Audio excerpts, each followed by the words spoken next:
Voici le centre de santé pour écourter le calvaire des populations de Kokoro-Kwassikro, localité située à équidistance de 6 km des sous-préfectures de Molonoblé et Ravia dans le département de Didiévi, région du Bélier.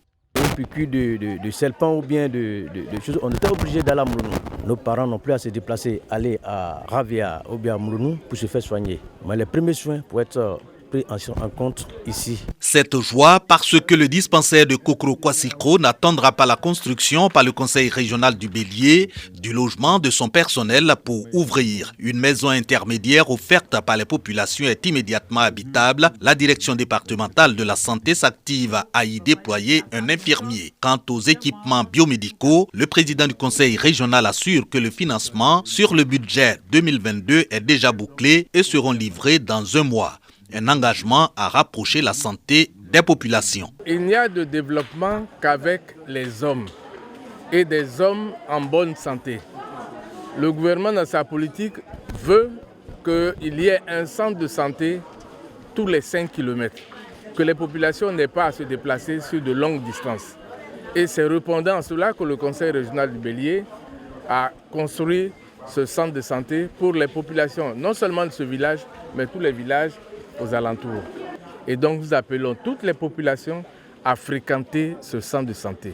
Environ 30 millions, le coût des travaux de construction de ce dispensaire. Son équipement et son logement de personnel portent à un peu plus de 100 millions de francs CFA l'investissement du conseil régional du Bélier dans le centre de santé de Kokoro-Kwassikro.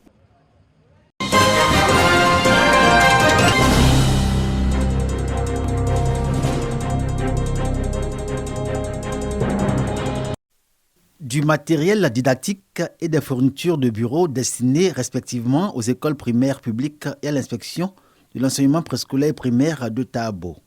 C'est un don du maire de cette commune, Ngom Alassane William, pour soutenir l'école en cette année scolaire 2022-2023. Une réponse à la requête formulée par les autorités éducatives de Tahabo. Nous promettons de faire bon usage de tous ces matériels-là qui facilitent le travail au niveau des écoles. Nous promettons de donner de meilleurs résultats pour que le niveau de l'enseignement, le niveau scolaire au niveau de la commune de Tahabo soit relevé. C'est la 3e année consécutive que la municipalité de Tahabo apporte son soutien à l'école en période de rentrée scolaire. Un moment où, selon l'inspecteur de l'enseignement préscolaire primaire, les problèmes de l'école sont ressassés pour y apporter des solutions idoines. Le préfet de Tahabo, Eugène Kwasi-Kwadio, a salué les efforts que fait la mairie pour donner à l'école dans la commune une fière allure.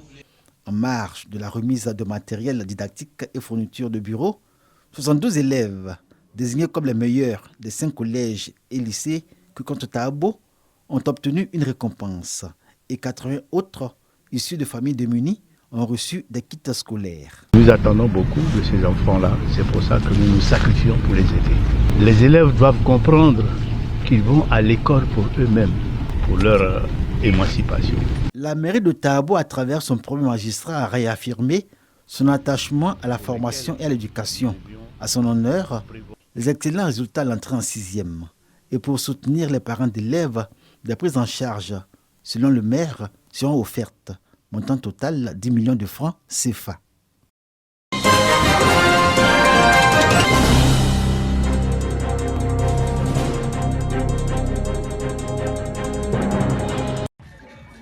L'organisation non gouvernementale HOP, aux côtés des parents d'élèves du département de Katoula, région du Hambol, en ces débuts d'année scolaire. Ainsi, 200 écoliers et élèves en situation de précarité reçoivent des kits scolaires. Il s'agit de permettre aux bénéficiaires d'aborder avec quiétude la rentrée scolaire. J'ai fait un peu de tournée un peu partout et j'ai constaté qu'il y a beaucoup d'enfants qui n'avaient pas l'école parce que les parents n'avaient pas les moyens pour l'éduquer. Pas parce qu'ils ne voulaient pas, mais ils n'avaient pas les moyens. Certains ont même hypothéqué leur champ d'anacat pour pouvoir mettre l'enfant à l'école. Vous voyez. Donc aujourd'hui, nous avons pensé à faire ce coup de pouce-là avec l'aide du ministre Ali Koulibaly, conseiller spécial auprès du président de la République, pour vraiment redonner un peu le sourire à certains parents. Un soulagement pour les bénéficiaires.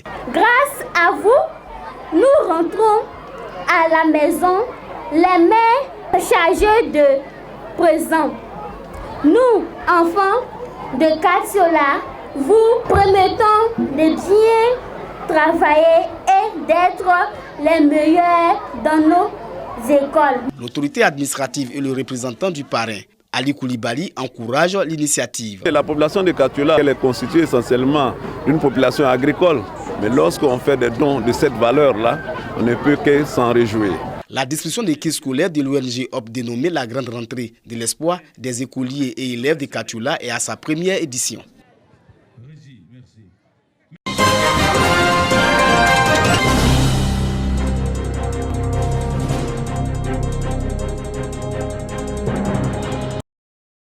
La traite et les pires formes de travail des enfants sont interdites en Côte d'Ivoire depuis le 30 septembre 2010 par la loi numéro 210-272.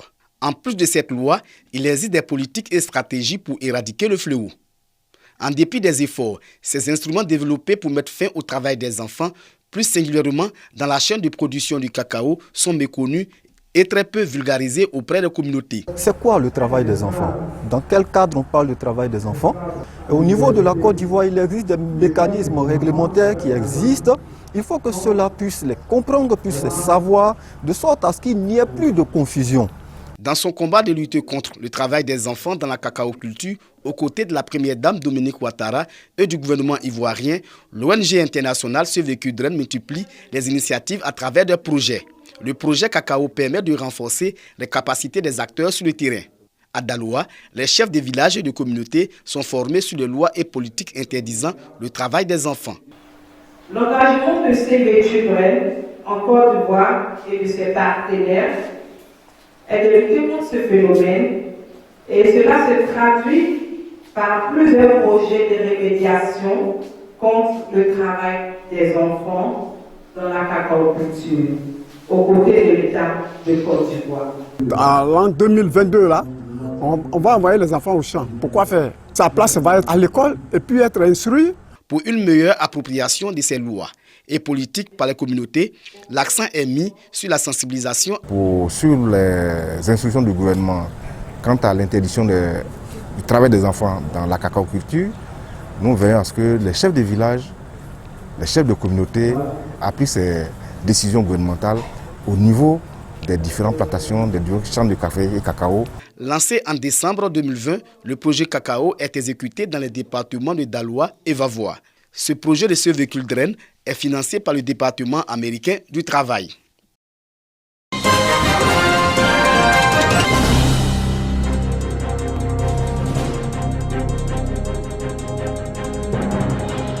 C'est par une procession dans la ville de Gagnoa que débute la deuxième édition du Gbagbadé Festival. Les communautés BT venues de Daloa, Soubré, Issia ou Ragayo n'ont pas voulu se faire compter cet événement.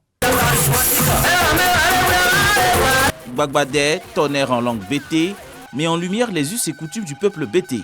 Le Gbagbadé Festival est une occasion pour renouveler notre engagement pour la promotion de la culture locale. Si nous travaillons tous ensemble, nous pouvons en faire un grand festival et surtout faire de Gagnoa une ville carrefour et incontournable en marché culturel. Tout ce qui concourt à la promotion de notre district, à la promotion de notre région, à la promotion de notre département, les chefs traditionnels de Gagnoa seront toujours présents.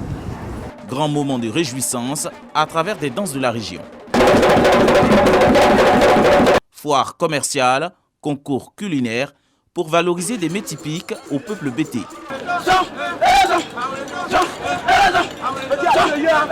Gbagbadé Festival prône aussi l'unité et la cohésion. Le peuple Nyaboua de Zoukougbe fait partie des invités spéciaux de cette édition.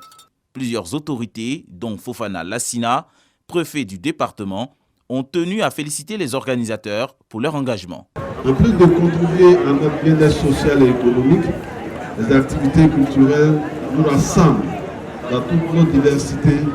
On en témoigne la qualité, le nombre et la diversité ethnique des participants au présent festival. À travers des prestations très enlevées, les artistes Soumbil et la reine du Matiko Chantal Taïba ont pu égayer en beauté les festivaliers.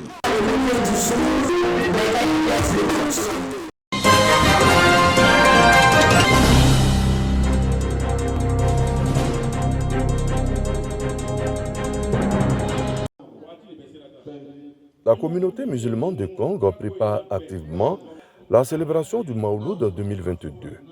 Les initiateurs assurent de la bonne tenue de cette célébration qui sera consacrée à la promotion de la paix et de l'unité. Un événement très important pour la communauté de Congo, le Maouloud.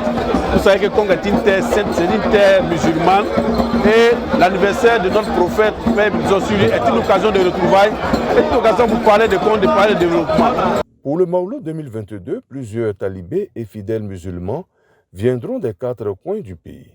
Cette cérémonie religieuse sera marquée par des formations islamiques, la lecture du Saint-Coran et la sensibilisation sur la cohésion sociale.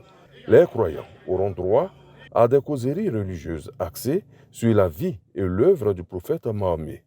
Également, des prières seront dites pour une Côte d'Ivoire de paix et de stabilité.